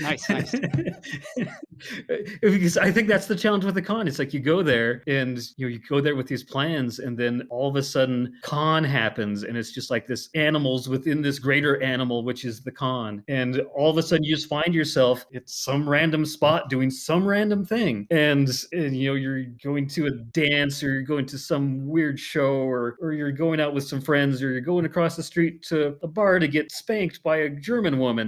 And it is So speaking of pantsless, yeah, okay. It's just, 3 or 4 days of chaos, and I just love it. It's fantastic. This is only the second time I've heard about this, getting spanked by a German person. Which con was that at? That's MFF. Okay, all right. It was kind of the tradition there, and you would go to the Hofbrauhaus, which was not too far from the con there, and it was this kind of great German restaurant bar thing, and you would go there in suit or not suit, and then after you had a bunch of beers and some Wiener Schnitzel, the Helga would come around with a paddle, and you'd get spanked. Okay, but it's not specifically a furry thing. That's something that restaurant does for everybody every day. Exactly. Okay, it's not just a furry thing. Okay. And they say the furry fandom is weird. I know. Okay. Come on. The German spanking restaurant. Yes. Although, though, to be fair, last time I went there, I actually went with some Germans, and they said that this was not authentic. So, Well, well, clearly they're not going to the right pubs in Germany. Apparently not. So besides the being spanked by a German person, do you have a favorite con memory? I have a lot of good memories just between meeting different people and people that I look up to within the fandom, being able to hang out and do things. I think my best memory was probably some of the moments of introspection that I've had at cons and learning about myself before going to cons. It's not that I disliked dancing, but I didn't like to dance. I didn't like it. I liked the idea of dancing, but I always got like super self-conscious dancing. And so I never wanted to go to a dance. But then I got a fursuit, and then I went to a dance and I started dancing. And then I was dancing with people, and then they were like, "Hey, you should go on stage and dance at this rave." And so I said, "That sounds like something I would never do. I better go do that right away." And so I did. And so I found myself one night just like jamming out on stage during one of the DJ sets, dancing in a fursuit, something I would just never even comprehend that I would have done that. It's like the magic of the fursuits. All of a sudden, you find something out about yourself that you didn't even know was a thing. And I think that's probably my best memory, just finding out about me being in a different body. Yeah, no, that's great. You're liking this self-improvement that you have inadvertently been doing. That's amazing. Yes, it is. And it's not something that you imagine doing when you start this out, but then you do it and it's great. And it's I don't know, it's just kind of wonderful and terrible and wonderful. And terrible and wonderful all at the same time. And, like we were saying 20 years ago, what you have thunk. No, exactly. No, not a chance. Never. I mean, I wouldn't have thought this 5 years ago. 5 years ago, before I started doing these things, I would have said, no, I would not do that. And here I am. So something very, very, very much related to that in terms of exploring yourself. Tell us about your favorite plushie. Yes, my favorite plushie. I have a variety of fox plushies because you can't be a fox and not have fox plushies. But I would say that my favorite plushie is about 5.5 feet tall and kind of shaped kind of like me, and I kind of put him on. Oh, okay. So I would say that I am my favorite plushie. How's that? Nice. Aw, that's so sweet. It is sweet. It's wonderful. But it's kind of true. It's like all of a sudden you put this thing on and you are your own plushie. That's very true. So is there anything else that you would like our listeners to know about you, Mr. Strongbob Foxy? I one of the things I would probably like to tell your listeners, that a lot of people, when they meet me and I take off my head or whatever, they kind of go, "Oh my God, you're a gray muzzle." And I say, yes, I am a gray muzzle. Because people don't expect that. They see my character and they see some of the things that I do and the way I act, and they just don't imagine me being over 25. But in reality, it's just kind of a thing. But I've kind of chosen to not really worry about the age thing. I'm just going to try to be myself and continue act the way that I kind of want to act. And if it means that people think that I'm way younger than I actually am, I guess that's a good thing. That is a good thing. Yeah. So, Strongbob, as we wrap this up, because I promised that we'd only keep you for an hour. So I want to know, we always ask our guests for a parting shot or wise words of wisdom to the listeners. So what do you have for us, Bob? Strong Fox? Yes, me. Fox Strong Bob Fox. Yes. Well. So to be fair, a lot of people locally call me the Bob Father, and for some for some specific reasons, which I kind of tend to try to end up being the voice of reason sometimes. But as far as giving people advice, one of the things I try to get across, which I think is really true, is the idea of trying not to be afraid. Whatever it is we might find ourselves afraid of. And that's not to say that you shouldn't be scared of things, because there are a lot of scary things out there, and there are things that you should be concerned about. Like a pup named Taebyn. Be concerned. Like a pup named Taebyn, who just seems horrifying. Exactly. No. But my advice to people is, don't let your fears stop you from being who you want to be. Nice. And that's something that even I, in the last 5 years, I've learned that too. Because I was afraid of the furry fandom, but I said, I'm going to try this out, and I'm going to just see where this takes me, and I don't regret it at all. So, I think a lot of people are just paralyzed by fear, and they end up missing out on a lot of life's joys because of that. And that's my advice for the listeners today. Very, very Awesome. nice. Yes. And I think Awesome. definitely you're kind of the embodiment of, you're not lying because, well, like you just said, and I mean the adventure stuff you do and everything. I think you're showing us that it can be done. So we should all just do it and enjoy things. Yes, exactly. Yes, exactly. Well, Strong Bob, it's been great having you on the show. It's always a pleasure to have adventure foxes and furs on our show. It seems like you had a really good time. I think Taebyn made you laugh a lot tonight. So I hope that that helped you. I made you something. I don't know. Made you something indeed. So we're going to let you go. Thanks again, and we will have you on the show again. I would like to talk to you more as you get some commissions under your belt and start being one of those I'm so busy with everything fur. Well, I would love to, Barely. This is actually has been a great time, and I'm honored that you guys brought me onto your show. I would do it again in an instant. Awesome. All right, thanks, guys. We'll say goodbye. It's been great talking to you, Strong Bob. We'll talk to you again next time, and I hope to be able to hug you tight with Posy someday. And until then, bark, bark. Bye-bye. All right. Wow, Strongbob Fox, and I didn't mess up his name this time when we're doing the wrap up, but he's quite the guy, quite the fur. Yeah, no, he's a. I love how he puts himself out there in that he's improving himself and pushing his limits, as it were, Mm-hmm. to like experience and do more things. And it sounds like he's having an amazingly fun time to do it. Yeah, very, very fun fur to talk to. It'll be really great to someday meet him in the fluff. Apparently we might have already met him in the fluff. We might have, and that's with a lot of furs. We might have met a lot of furs. We don't know until you talk to them. It's like, hey, yeah. I mean, I think I should carry a little clicker counter when we go to BLFC to see how many people you hug and how many people hug you. So Okay. we'll have two. We'll have a Taebyn initiated and a non-Taebyn initiated. That should So- be quite the thing. Yes, Quite the definitely. thing to know. If you say, and there were 7,000 hugs on the second day. Yeah, so that might actually be a thing. Yes. It might be a thing. Might be a thing. All right. Well, I think it's time that we should get back to you and Lux in the wonderful luxury BFFT studio. Lux's luxury studio. Something like that. No, it's the luxurious BFFT studios. Luxurious. Luxurious. I mean, Luxu- no money was wasted or set aside for that beautiful studio. This is a true statement. No money was spent either. So there was that. We didn't waste any and we didn't spend any. So there we go. So, all right. Well, you guys have a great rest of the podcast. We will try, and you have a good rest of your not Podcast, wherever the heck I might be. All right. Wherever I am, whenever I am. So that was our guest, Strongbob Fox. Great to Yeah. talk with him, and it's great to have Lux back with us.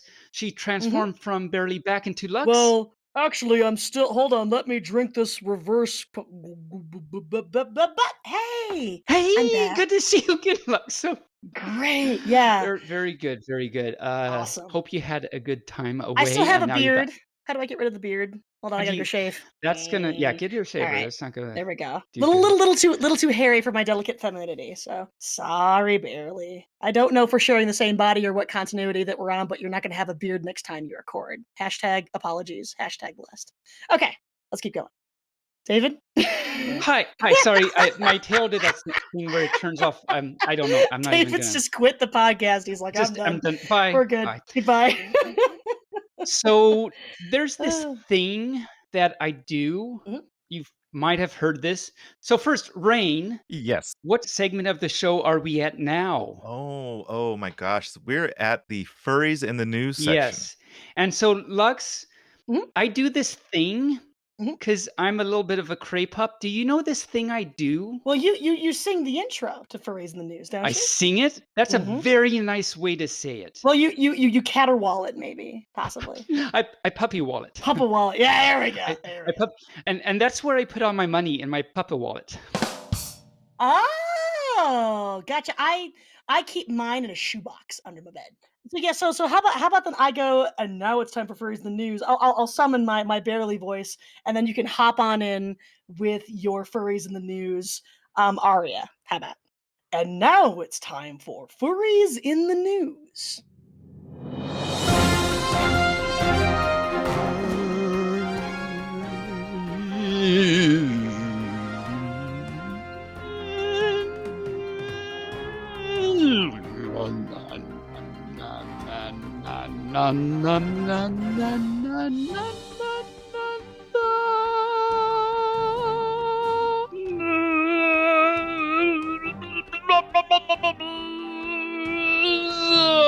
Bark.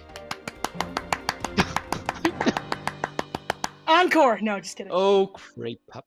We actually do have some furries in the news. A lot of times we don't have anything to say about furries in the news because, well, nothing's happening right now for obvious reasons. But Eh. the furries in the news is two things, actually. Mm. One is a game that recently came out. It's called Backbone. And woo, indeed, it's an anthropomorphic game that you can get on Steam. And they actually had a preview release when they weren't done writing it, but back in 2019, I think, where you could get a little teaser of what the game's about and everything. And so finally, just like a few weeks ago, whatever, they released it on Steam. And I downloaded it and I bought it. Not very expensive. And it's an anthropomorphic game. I don't think it's directed towards furries, but it's all anthropomorphic. And so let me read a little about it. Go for it. So the review I found says Backbone is described by its developers as a post-noir role-playing detective adventure in which players navigate the dark and dystopian city of Vancouver, BC. Apparently, Vancouver, BC is a dark and dystopian city, and you're a raccoon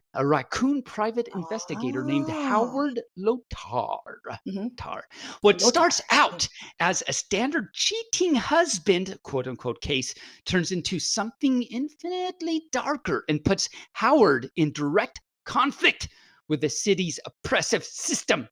Thankfully, he has some help in the form of a journalist named Renee and his trusty driver and best friend, Anatoly. And as a side note, I also found a review that's that said about this game that some may balk at the use of anthropomorphic animals because of preconceptions towards a certain prominent internet community. Who could that be? Who could that be? I don't even The know. bronies. Well, apparently the bronies. the brony, Right? of course. The bronies, of course. One other review I said had a hashtag of furry, so I thought that was pretty cool. Oh, And it's kind of, a typical point and click adventure game. You have puzzles and tense moments, and there's lots of dialogue. I haven't played it much, but there is lots of dialogue. So if you like story games where you're an investigator investigating things with puzzles in which you have to like interact with like pretty much everything to figure out the puzzle, you might like this game. Yeah. Yeah, I'm looking over images right now, and I'm just so glad they finally fixed Cyberpunk. They added the animal people into it. You turn it into a 2D point and click adventure. It was a brave decision by CD Projekt Red, but it's a bold new direction. And this is what AAA gaming is going to be. I'm gonna buy myself a game station. So we have that, and also, well, this auction from thedealersden.com, if anyone knows. Yeah, you heard about this really recently. So tell us, Lux, what is this wonderful, amazing thing that was just auctioned and sold at the Dealer's Den? Yeah. So yeah, come find out. My guys over on Dogpatch Press have the skinny on this, and so Zuri Studios is a well-known fursuit maker. In Czech Republic, I think. Yeah. European, as far as I know.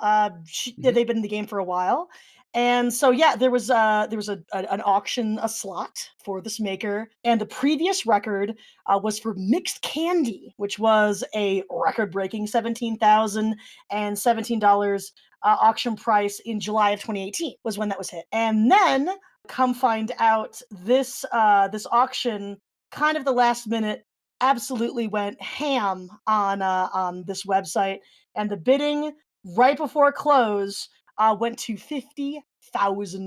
And what's crazy is that both of the people who were in the bidding war, because at the very end there were just two guys like bid, bid, bid, bid, bid, bid, driving it up, and both of them actually bid 50,000. Oh, really? But I believe the anonymous winner was the one who cinched it. So both of them were likely willing to go way even higher. Yeah.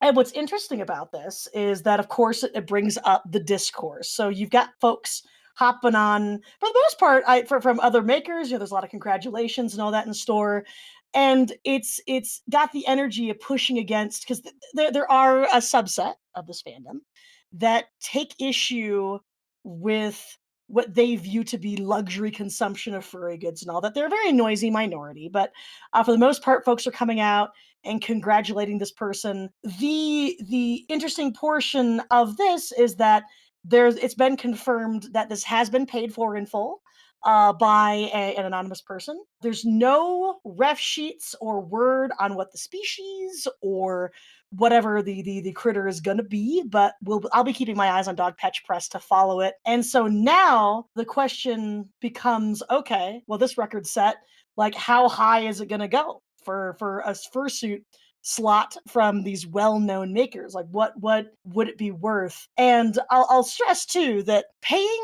an artist to make a thing a lot of money doesn't come at the detriment of anybody else. I don't believe that a 50,000 fursuit auction is going to make that every other fursuit is going to be like non-achievable for people. Rather, I think this is a great sort of demonstration of, hey, like, this is what furry is, this is how valuable it is, and this is how this community supports independent artists more so than maybe any other form of art that we're looking at right now. Because I mean, Zuri, she's still around, she's still alive and kicking it, and she can enjoy that 50K, where people like, Picasso, the fine art back in the day, you'd pay like, millions of dollars for that oil canvas, but the artist himself, when he painted it, was living off of like boiled rice and an attic somewhere. So to put a nice little like bookend on it, this is good. I support it, and onward and upward. We'll see how these auctions go in the future, but super excited to see. And since it's furry, it's not just onward and upward; it's onward and awkward. Or I was hoping you were going to say onward and fluffward, but onward and awkward and fluffward, baby. There you go. So yeah, actually, just recently, Odin Wolf posted a video about this, and so as Lux mentioned, Dog Patch Press did an article about this, and actually, I think it's fair game to say the name of the winner because Dog Patch Sure. Press said it. The winner is Mist Dingo, MYST Dingo. So shout out to Miss Dingo. Oh, and that's not Mist Dingo. I definitely missed that. Yeah, his name is actually spelled like the old, because we were talking about point and click adventures. So the old point and click puzzle game Myst, that's how his Right. first name is spelled. Exactly. So it's MYST. So yeah, I cannot wait to see what this suit's going to look like. I'm really, really excited. Yep. I way. It's it'll be Yeah. exciting to find out. Yeah, definitely. Yeah. Bark, bark. Bark, bark. So let's see. Upcoming events. There's of course not much coming up in the near future. Coming up next week is PortCon Maine, which is a general fandom con. It's not necessarily specifically a free con, but on their website, which is portconmaine.com. It's a celebrating community, so it's just a big fandom con thing. And so, it's June 24th through 27. So if you're listening to this in a few days, go check it out if you would like. Absolutely. Yeah. And definitely shout out to the smaller conventions that have furry tracks. I know that my favorite Bay Area convention, PawCon, just announced that they're opening up for panel applications, dealer applications, Nice. as well as getting badges. So if you guys are in the San Jose area, definitely give them a peek. They are a spirited and fun little convention. I always have a blast whenever I go. And yet, as things are opening up, if there's an event that you remember that kind of maybe sort of happened, definitely like look around. Not everything's on furryevents.com. There's definitely a zillion little meetups, bowling meetups, that kind of thing. And if it's safe for you to do so, if you're fully vaccinated or you're wearing a mask or kind of whatever, try and find a way to start re-engaging in your community if that was a major part of furry for you, because God knows it was for me. And I know that I feel so much better better just now taking the opportunity, myself being vaccinated, to get in touch with my IRL people and start getting the hugs and the things that I'm missing. So, Your I Earl hope that people. y'all will do the same. Earl people. Yeah. Well, there you go. There you go. Mhm. It's story time. Time for Taebyn to read a story that he's got in front of him. Dun, dun, dun, dun. It is story time. I don't know. Closing No, that's time was. I mean, Yeah. it's very true. It's very true. Yeah, it is. All right, go for it, Taebyn. The story I have for this week is actually kind of, I thought, very fitting. It's from a book that you actually recommended that I read, Lux. Which book? And it's from The Adventures of Frog and Toad. I love that And series. you might or not have heard there's been several episodes that I've read a few of these stories. And so this book just has like 5 stories in it. So Yeah. I'll just go on and read the next one. So thank you, Lux. Go for it. Shout out to Lux, who's sitting right there. That I don't Well, have you to gotta- shout well, out because she's sitting right Well, there. no, you can. I'll hear it if you shout. Ah! Ah! No, that's not a shout. I don't know what that is. Okay. Ah! So, The Adventures of Frog and Toad, and this particular story is called A Lost Button. Lost Button. Ooh, scary music, I guess. Dun dun dun. Dun dun dun. Yeah, just hold on. I haven't said this enough during the podcast. Just make sure that during this childhood story, you don't go off the rails. Dun dun dun. There we go. If you will. So, Toad and Frog went for a long walk. They walked across a large meadow. They walked in the woods. They walked along the river. At last, they went back home to Toad's house. "Oh, drat," said Toad. "Not only do my feet hurt, but I have lost one of the buttons off my jacket." That's a definite dun dun dun moment. Dun dun dun. Right. "Don't worry," said Frog. "We will go back to all the places where we walked, and then we will soon find your button." They walked back to the large meadow. They began to look for the button in the tall grass. "Here is your button," cried Frog. "That is not my button," said Toad. "That button is black. My button was white." All of a sudden, Toad has a different voice, so there it is. Toad put the black button in his pocket. A sparrow flew down. "Excuse me," said the sparrow. "Did you lose a button? I found one." "That is not my button," said Toad. I think Toad's changing his voice now. "That button has 2 holes. My button has 4 holes." Toad put the button with 2 holes in his pocket. Then they went to the woods and looked on the dark paths. "Here's your button," said Frog. So Frog's apparently went through some mist and is all choked up. He's got a frog in his throat. He does. Anyway, Frog incursion. Frogs all the way down. all the way down. "That's not my button," cried Toad. "That button is small. My button was big." Toad put the small button in his pocket. Rain came out from a tree, apparently, because a raccoon came out from behind a tree. So welcome to the story, Rain. Oh, thank you. Oh, thank you. I heard that you were looking for a button. I'm making you sound really, really gay right now, Rain, just so that you know. I am really, really gay, just so that you know. I So was gonna it works. say, gonna get Fem Up. It's very feminine, the luxurious. Here is one that I just found. "That is not my button," wailed Toad. "That button is square. My button was round." Toad put the square button in his pocket. Frog and Toad went back to the river. They looked for the button in the mud. "Here is your button," said Frog. "That is not my button," shouted Toad. "That button is thin. My button was thick." Toad put the thin button in his pocket. He was very angry, and there's a picture of him jumping up and down and wailing his little toad fists around in the air. He jumped up and down and screamed, "The whole world is covered with buttons, and not one of them is mine." Toad ran home and slammed the door, apparently leaving Frog behind. Poor little Frog. There, on the floor, he saw his white, 4-holed, big, round, thick button. "Oh," said Toad, "it was here all the time. What a lot of trouble I made for Frog." Yeah, duh, come on. Toad took all the buttons out of his pocket. He took his sewing box down from the shelf. Toad sewed the buttons all over his jacket. The next day, Toad gave his jacket to Frog. Frog thought that it was beautiful. He put it on and jumped for joy. None of the buttons fell off. Toad had sewed them on very well. And that's the end. That's a very anticlimactic ending, but that's the end.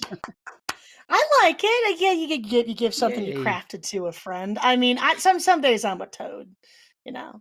If that's not my Exactly. button, And thank you everything for is joining crap. us, Rain. That was very nice of you to help us in that story. Yeah, Of course. yeah, probably a little narrative lubrication, if you will, in raccoon form. If you will. Dun If you dun will. dun. Dun dun dun. So Lux has this amazing, wonderful idea to do something that she's calling, and I think it's perfect, that we call it Transformation Station. Yeah. And it sounds like a fun little game thing. And I won't tell you, it's a big surprise. We'll have her back in a week or two, and we'll do a Transformation Station. And so tune in the future to find out what that's all about. This is like the trailer, like in a world where a podcast can have freeform narrative content and it goes a little too long and makes the normal host kind of mad about it. One man, one desire. Transformation Station. Starring Exactly. Oh, Bearly, oh, Bearly.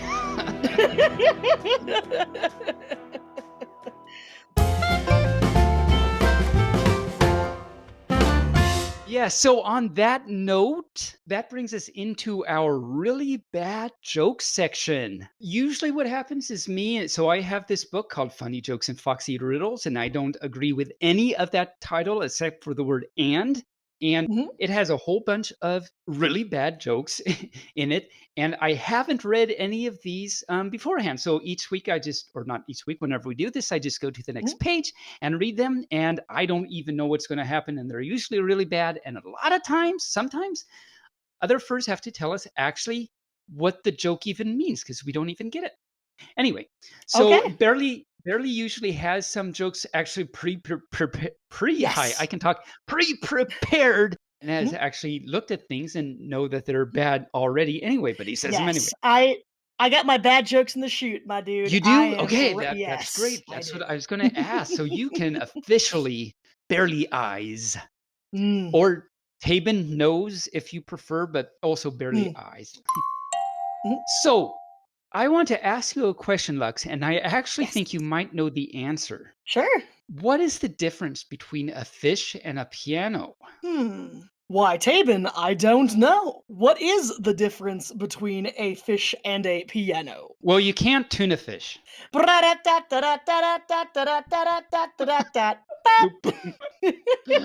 So now you know. Okay. Now you know. Sure. I got a bad one here. So, what did 50 Cent do when he got hungry? What did Finicent do? Oh, when 50 Cent.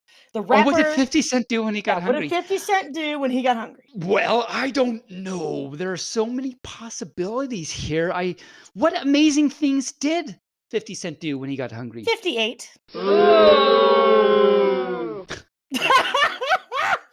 He sure did. Yes. I bet so. I mean, otherwise he'd still be hungry. There you go. It works better when you read it, but yeah. What did one night, KNIGHT, what did one night say to the other? Ooh. What did one knight say to the other? I don't mind jousting with you, Lancelot, but why do you keep yelling stronger than dirt? Okay, yeah, that's definitely one that I have no handles on that joke. I am fully in free fall. So, for example, so for all our listeners out there, you didn't see it, of course, but as soon as I said that, both Lux and Rain at the same time, their faces were like, they did the cock that tilted their head thing, and were like, "What?" And I agree. So, shout out to Rain, our chief fact checker for the show, to find out what that actually means. I do believe it was a laundry detergent. It was a laundry detergent ad back in the 50s or 60s. Stronger than dirt. Ray Jackson. Laundry detergent is stronger than dirt. Okay, so this joke is like it's a huge journey in order to get there is basically what this is all about. So Lux, tell me some information. Tell me something I don't know. Oh, sure, sure. My friend Joe recently went on the Dolly Parton diet, Oh, did he? and you know what it did to him? What did that do to him? It made Jolene, Jolene, Jolene, Oh, Jolene. oh my cow. Fluff indeed. I mean, Woo! you can't argue with that though, right? I mean, Yeah, it's really true. gonna say I'm begging of him. Please don't take my food. Please don't take my food. You know what's really sad? There was something really sad, and it was so sad that Mhm. the mother flea was crying. Do you know why the mother flea was crying? Oh, why was the mother flea crying? Because her children had gone to the dogs. All right, let's see what I got here. I've got a pretty witty one actually. Ooh. So, and this one's not even a question; it's more of a story. So, a gentleman gets a call at his work, and it's the principal, and he's like, "Man, your son's in a lot of trouble. Your son is a terrible liar." And the man said, "Actually, he's a pretty good liar. I don't have a son." Oh, well, indeed. Indeed. I say indeed. Mm. Oh, well. So speaking of that, Yeah. I need to know. I'm not a good Mhm. fishing pup. So, but Oh, I like fish and everything. What could you tell me, Lux, what is the best way to catch a fish? with the best way to catch a fish. Hmm. Well, I don't know. What does your book say? Well, well, my book of lots of knowledge that I'm Mhm, looking up. So I looked it up. I wanted to know the best way to catch a fish, and it turns out that mhm. the best way to catch a fish is to have someone throw it to you.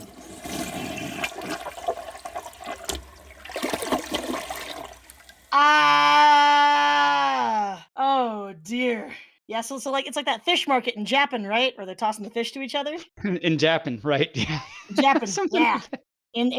In the Japan. In the Jap. All right. Let's take a look So here. yes, I've got no more. So Lux, tell me some other stuff I don't know. Whenever my wife is upset, I let her color on my black and white tattoos. You know why? Oh, really? Why would that happen? Because she just really needed a shoulder to crayon. Ooh. I mean, yeah. I mean, sometimes you just really need that. Really need that. Boom bark.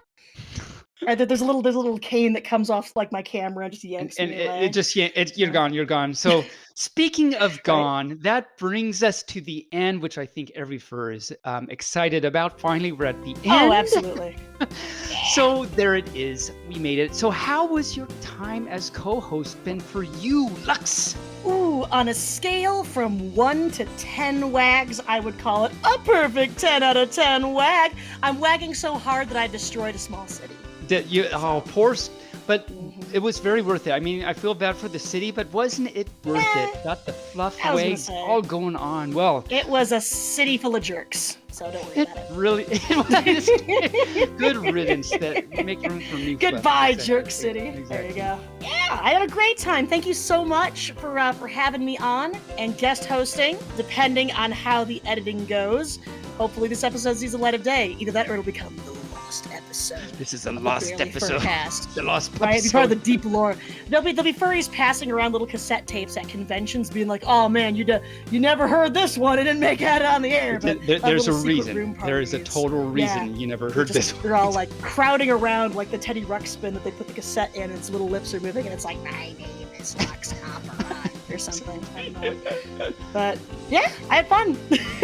Great, I hope you great. did too. And to all the furries out there in podcast land, so long, farewell, Avidas, and goodbye. Yes, and thank you. Thank you, all you for listening to us. We hope we entertained you. We hope you learned some things.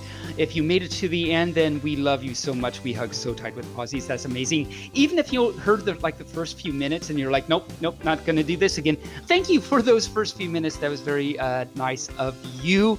So we, of course, wish you a great week. We hope you have a wonderful day, wonderful week, and we'll bark at you next time. Thanks so much. I wag, bark, bark. Bearly Furcasting is an Injured Nerves production and is found on all major podcast platforms or can be heard directly at barelyfurcasting.com. The opinions expressed here are those of the co-hosts and their guests, and no commercial compensation was granted. This week's podcast was produced, recorded, and directed by Rain Raccoon. It is edited by myself and our associate editors Rain Raccoon and Bixby Wolf. This week's interview was edited by Bixby Wolf. Opening and closing theme music, as well as some interstitial music, was created for Injured Nerves Productions for the use on the podcast by our music associate Reg Day with Damian Tanuki. If you would like to hear more music by Reg Day, you can search for Tweezerbeak on Bandcamp or Hoop Loop Tunes on SoundCloud. Other interstitial and background music by Shane Ivers through silvermansound.com, Gator Tots on soundcloud.com, and the YouTube Free Use Library. If you would like to send us a message, you can do so via email at barelyfurcasting@gmail.com or on our Telegram chat at BFFTchat, on Twitter, on our Facebook page, or on the barelyfurcasting.com webpage. You can help support the show through donations at ko-fi.com/barelyfurcasting or through Patreon at patreon.com/barelyfurcasting. Thanks to our guest co-host Lux Operon, and thanks to Rain Raccoon for his work on producing and editing this week's show. And thanks to you, our listeners, for listening. We hope you come back and listen next week.